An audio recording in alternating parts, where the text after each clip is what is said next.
और मेरी सहयोगी दीपाली इस समय दिल्ली स्टूडियो से जुड़ रही हैं। ये थोड़ा जानने की कोशिश करते हैं कि और क्या क्या कारण है जिसकी वजह से ये बीएससी में हमने इस तरीके के मूव्स देखे। Deepali, good afternoon.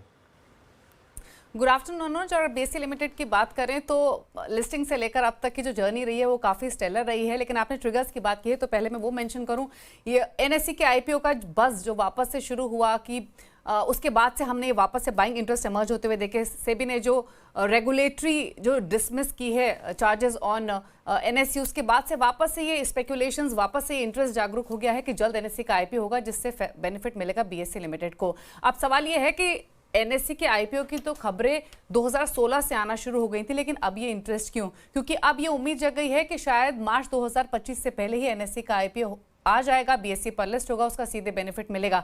Although NSC के ट्रिगर के साथ साथ और भी बहुत सारे ट्रिगर्स हैं जिसने काम किया है बीएससी के फेवर में। आप देखिए, इनफैक्ट अगर आप पिछले क्वार्टर की ही परफॉर्मेंस देखेंगे तो वो बहुत स्ट्रांग रही है। सीडीएसएल में हाई प्रॉफिटेबिलिटी कंपनी की रही है। इसके अलावा पावर एक्सचेंजेस से revenue, star mutual fund business से जो कंसिस्टेंट ग्रोथ रही है, ये तमाम वो पैरामीटर्स हैं जिसने कंसिस्टेंटली रैली फ्यूल की है बीएससी की। लेकिन एक और इंटरेस्टिंग एस्पेक्ट है, वो ये है कि अगर आप अनलिस्टेड मार्केट में देखेंगे तो एनएससी भी फोकस में बना हुआ है। और इनफैक्ट अब जो ये लेटेस्ट डेवलपमेंट हुई है, आईपीओ का रास्ता साफ हुआ है, उसके बाद से अनलिस्टेड मार्केट में एनएससी का जो प्राइस है वो सीधे 4800 से 5000 रुपये प्रति शेयर से सीधे बढ़कर 6000 से 6500 रुपये हो गया है। तो ये काफ़ी इंटरेस्टिंग मूव रहा है। इसके अलावा अगर बीएससी की जर्नी की बात करें या फिर परफॉर्मेंस की बात करें तो जुलाई में जो लोस लगाए थे स्टॉक ने, तब से लेकर अब तक 80% चल चुका है। वाईटीटी रिटर्न्स भी 80% के आसपास हैं।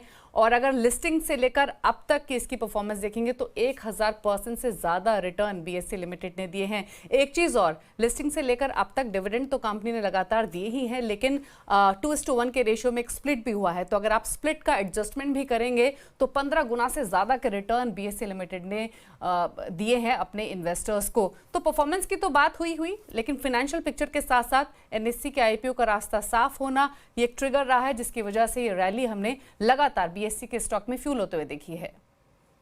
बहुत ही बढ़िया रन इसका रहा है। मुझे याद है 2017 में जब इसका आईपीओ आया था, इशू प्राइस करीब 807 था इफ आई रिमेंबर करेक्टली, और उसके बाद there is no looking back. 5 गुना से ज़्यादा के रिटर्न्स इस स्टॉक ने आपको कमा कर दिए हैं, और इसी तरह की उम्मीद लोगों की अब एनएससी से भी बन रही है क्योंकि उसकी आईपीओ का रास्ता धीरे धीरे करके साफ होता हुआ दिखाई दे रहा है। चले आगे बढ़ते हैं और सोनी से बात करते हैं। Soni, good afternoon. बताइए इस समय का ताज़ा ट्रेड क्या है? जी, गुड आफ्टरनून एवरीवन। यहाँ पे फ्रेश ट्रेड देना चाहूंगी। ट्रेंड फ्यूचर्स पे खरीदारी करने की सलाह रहेगी। बाई कर सकते हैं 7440 के अराउंड। स्टॉप लॉस रहेगा 7350 और टारगेट यहाँ पे रहेगा 7600 से 7640। और ट्रेंड पे एक फ्रेश ब्रेकआउट अप्रोच कर रहा है। 1020 सपोर्ट को काफी स्ट्रांगली होल्ड कर रहा है, और यहाँ पे हम देखेंगे कि हायर स्ट्राइक कॉल्स में ओपन इंटरेस्ट अनवाइंड भी हो रहे हैं। सो पॉजिटिव आउटलुक बन रहा है टुवर्ड 7600 7640 टारगेट के लिए। 7600 से 7640 की तरफ दरअसल ट्रेंड के फ्यूचर्स की बात हो रही है। मोमेंटम अच्छा, आज फिर देखिए 100 रुपए से ज़्यादा के गेन्स ट्रेंड में देखने को मिले हैं, तो इसका ट्रेंड तेज़ी वाला कायम है। चलिए एक और जोरदार सेक्टर जहां पर तगड़े रिटर्न्स बने हैं उसकी तरफ भी बढ़ लेते हैं। मेटल कंपनी आज खुलने के साथ ही दरअसल हम इसकी बात भी कर रहे थे, जिस तरह के क्यूज कमोडिटी मार्केट से मिलते हुए दिखाई दे रहे थे। ऑफ कोर्स रेट कट का इम्पैक्ट कमोडिटी मार्केट्स पर भी बनता दिखाई देता है, लेकिन आज फोकस खास तौर से मेटल्स में स्टील कंपनियों पर रखेंगे। यहाँ पर क्या कुछ ट्रिगर्स आ रहे हैं, यत्न हमारे साथ है बताने के लिए कि क्या चल रहा है। Good afternoon Harshada. और देखिए, स्टील कोज हो या मेटल स्टॉक्स हो, आज पूरे के पूरे सेक्टर में एक रिबाउंड मिल रहा है। ऑब्वियसली रेट कट जो ग्लोबली हो रहा है उससे कमोडिटी की रैली को फ्यूल मिलता है, लेकिन अगर हम आज की बात करें स्पेसिफिकली तो आज मक्वेरी को जो रिपोर्ट आई है उसमें सभी स्टील और एल्यूमिनियम कंपनीज पे टारगेट बढ़ाए गए हैं। सबसे पहले अगर हम बात करें तो JSW स्टील को इन्होंने अपग्रेड किया है, टारगेट बढ़ा के 1077 कर दिया है। हिंडाल्को हो या टाटा स्टील हो, यहाँ भी आपने टारगेट बढ़ते हुए देखे हैं, और सभी स्टॉक्स पे आउट परफॉर्मर कॉल है, यानी यहाँ से खरीदारी की सलाह मक्वेरी दे रहा है। ऑब्वियसली जो मक्वेरी का आउटलुक है अगले 6 से 12 महीने के लिए कमोडिटीज़ पे वो ब्राइट है। इनको लगता है कि जो स्टील कंपनीज़ हैं इनको ऑपरेटिंग लेवरेज और ईजिंग इनपुट कॉस्ट का बेनिफिट होना चाहिए। और सबसे इंपॉर्टेंट बात, अगर हम फिगर्स रखें स्क्रीन पे तो जो हमको जानकारी मिल रही है, जो स्पॉट कुकिंग कोल है इसका दाम अब $136 प्रति टन के पास गिरता हुआ नज़र पड़ा है, और अभी दाम लगभग $180 प्रति टन है। तो अगर आप कुकिंग कोल की बात करें तो यहाँ दाम लगभग पीक से आधे हो चुके हैं।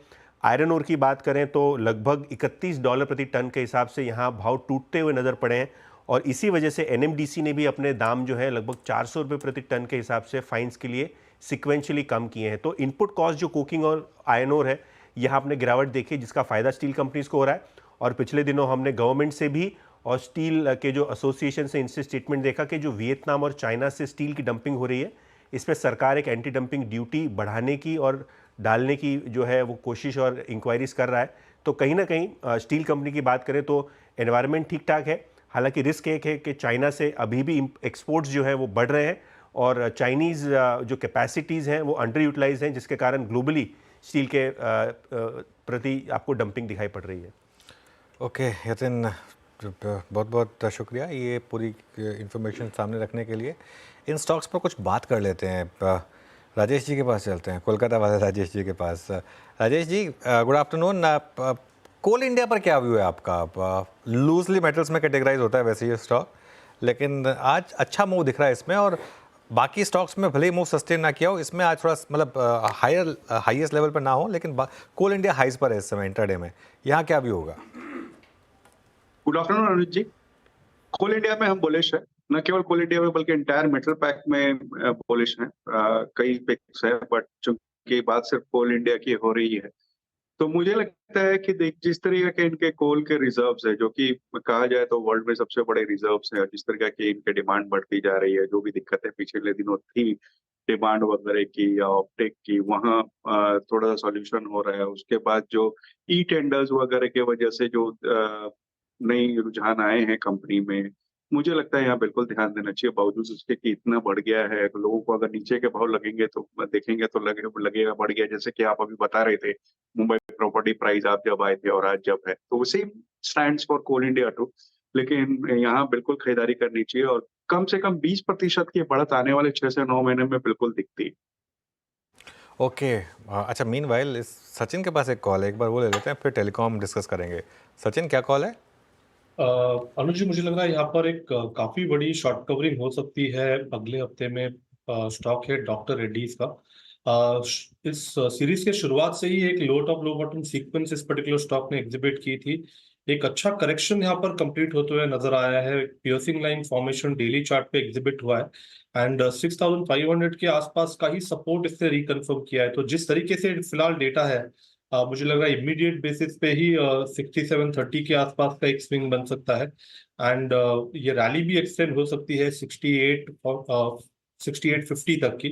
तो यहाँ पर खरीदारी करनी है डॉक्टर रेड्डीज के फ्यूचर्स में एंड स्टॉप लॉस आपको लगभग अराउंड 6510 पे लगाना है on a closing basis. Okay तो डॉक्टर रेड्डीज में एक मौका जरूर है। ये देखिए 65-75 के आसपास स्टॉक ट्रेड करता हुआ